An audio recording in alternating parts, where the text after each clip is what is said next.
guys, it's me. So glad to be back with you reading more Harry Potter. I know there's only still a couple of you probably even watching these, but no matter what, Miss Ling loves reading. Remember that how important it is to read. I hope you guys are reading aloud to family, friends, loved ones. I hope you are continuing to read every night for 30 minutes on your own. That is so important. So, alrighty, yesterday we read that a pretty important part. We learned that Harry is a parcel tongue, which means he can speak to snakes. So this is very important because remember, the Chamber of Secrets has been opened by an heir of Slytherin, and people that can speak to snakes or parcel tongues are often usually Slytherin.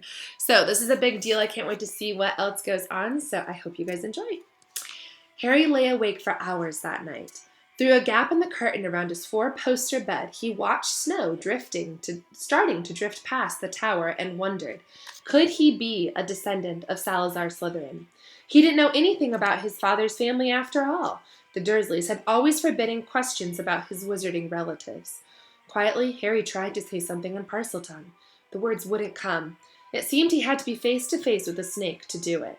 But I'm in Gryffindor, Harry thought. The Sorting Hat wouldn't have put me here if I had Slytherin blood.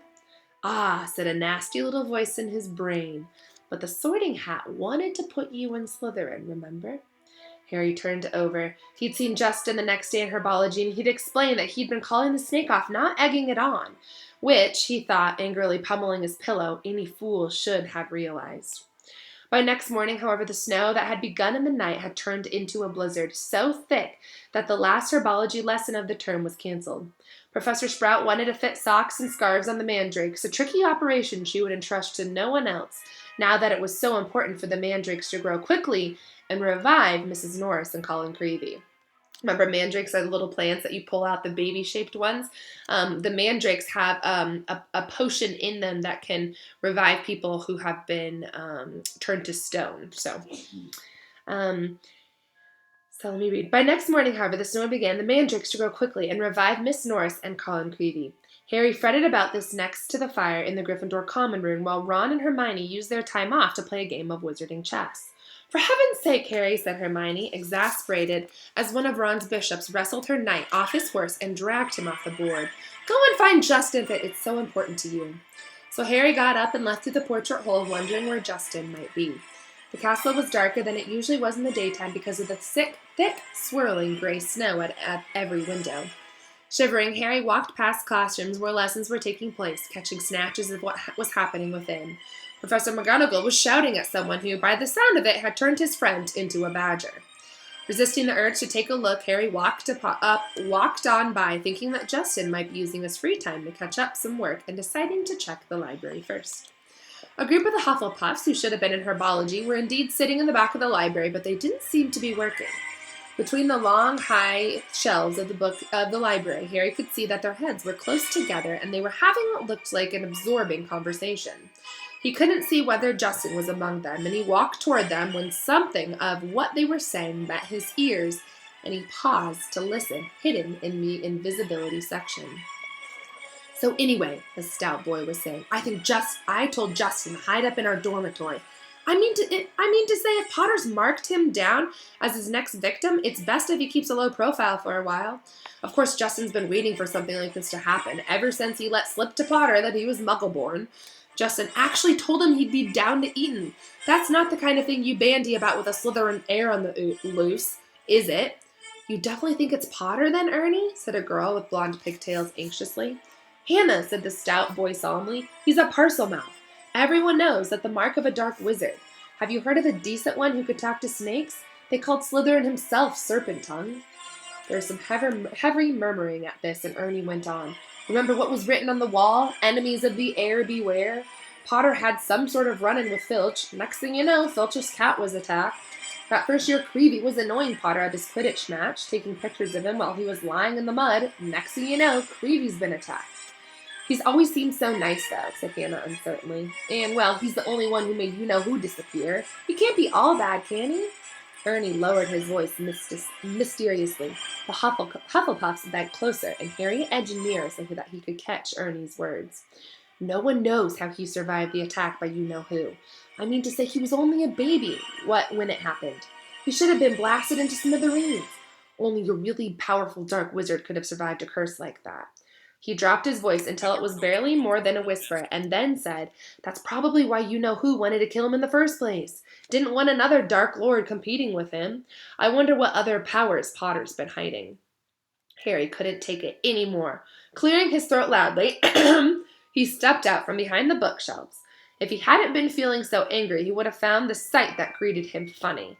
Every one of the Hufflepuffs looked as though they had been petrified by the sight of him, and the color was draining out of Ernie's face. "Hello," said Harry. "I'm just looking for Justin Filch Fletchy." The Hufflepuffs' worst fears had clearly been confirmed. They all looked fearfully at Ernie. "What do you want with him?" said Ernie in a quivering voice.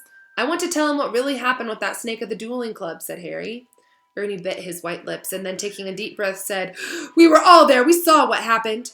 "Then you noticed that after I spoke to it, the snake backed off," said Harry. "All I said," said Ernie stubbornly, though he was trembling as he spoke, "was you speaking Parseltongue and chasing the snake toward Justin." "I didn't chase it to him," Harry said, his voice shaking with anger. "I didn't even touch him." "It was very near miss," said Ernie, "and in case you're getting any ideas," he said hastily, "I might tell you that you can trace my family back through 9 generations of witches and wizards, and my blood's as pure as anyone's, so—" "I don't care what sort of blood you've got," said Harry fiercely. "Why would I want to attack Muggleborns?" "I heard you hate those Muggles you live with," said Ernie swiftly. "It's not possible to live with the Dursleys and not hate them," said Harry. "I'd like to see you try." He turned on his heel and stormed out of the library, earning himself a reproving glance from Madame Pince, who was polishing the gilded cover of a large spellbook. Harry blundered up the corridor, barely noticing where he was going. He was in such a fury. The result was that he walked into something very large and solid, which knocked him backward onto the floor. "Oh, hello, Hagrid," Harry said, looking up.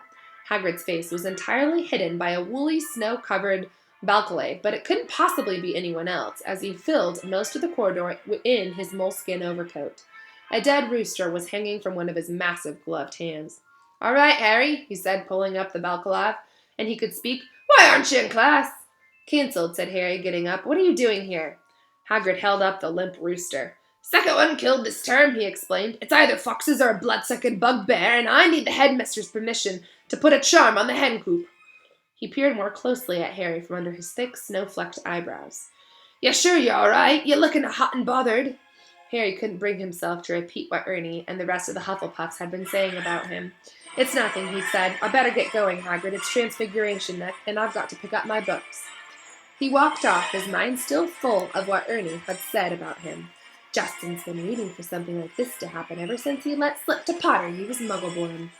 Harry stamped up the stairs and turned along another corridor, which was particularly dark. The torches had been extinguished by a strong icy draft that was blowing through a loose window pane. He was halfway down the passage when he tripped headlong over something lying on the floor.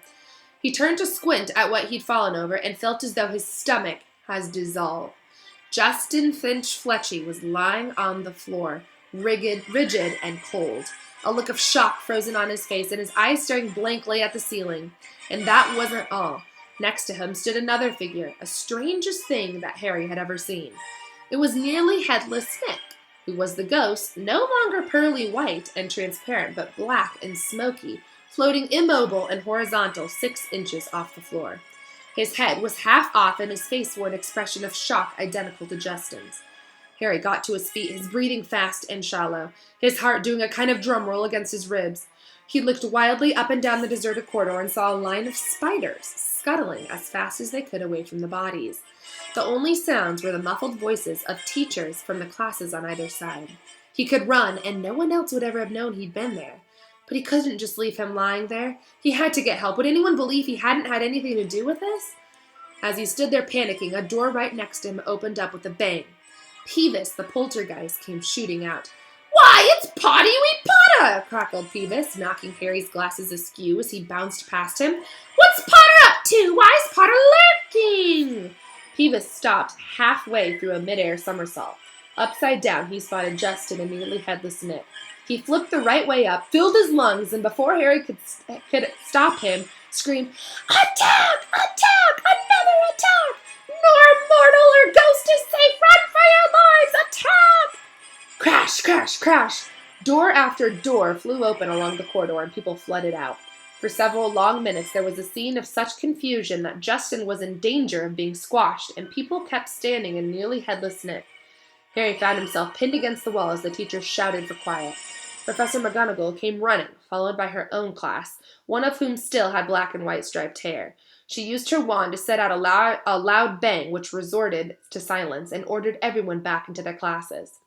No sooner had the scene cleared somewhat than Ernie the Hufflepuff arrived panting on the scene. "Caught in the act!" Ernie yelled, his face stark white and pointing his finger dramatically at Harry. "That will do, Massa Malin," said Professor McGonagall sharply. Peeves was bobbing overhead and now grinning wickedly, surveying the scene. Peeves always loved chaos, and as the teachers bent over Justin and nearly headless Nick examining them, Peeves broke into a song. "Oh, Potter, you rotter! Oh, what have you done? You're killing off students, and you think it's good fun." "That's enough, Peeves," barked Professor McGonagall, and Peeves zoomed away backward with his tongue out at Harry. Justin was carried up to the hospital wing by Professor Flitwick and Professor Sinistra of the astronomy department, but nobody seemed to know what to do for nearly headless Nick. In fact, Professor McGonagall conjured a large fan out of the thin air, which she gave to Ernie with instructions to waft nearly headless Nick up the stairs. This Ernie did, fanning Nick along like a silent black hovercraft. This left Harry and Professor McGonagall alone together. "This way, Potter," she said. "Professor," said Harry at once, "I swear I didn't." "This is out of my hands, Potter," said Professor McGonagall curtly. They marched in silence around a long corridor, and she stopped before a large and extremely ugly stone gargoyle. "Lemon drop," she said. This was evidently a password, because the gargoyle sprang suddenly to life and hopped aside as the wall behind him split in two. Even full of dread for what was coming, Harry couldn't fail to be amazed. Behind the wall was a spiral staircase that was moving smoothly upward like an escalator. As he and Professor McGonagall stepped onto it, Harry heard the wall thud close behind them. They rose up in circles higher and higher and higher until at last, and slightly dizzy, Harry saw a gleaming oak door ahead, with a brass knocker in the shape of a griffin. He knew now where he was being taken. This must be where Dumbledore lived. Whew, okay, so that was the end of Chapter 11. Chapter 12 is called the Polyjuice Potion. That picture there is an interesting one. This is going to be a really interesting chapter. If you are able, I would definitely look up that past chapter that Miss Lang just read, the one about the dueling club. There's a really good clip on YouTube about that. Once again, I hope you guys are liking this.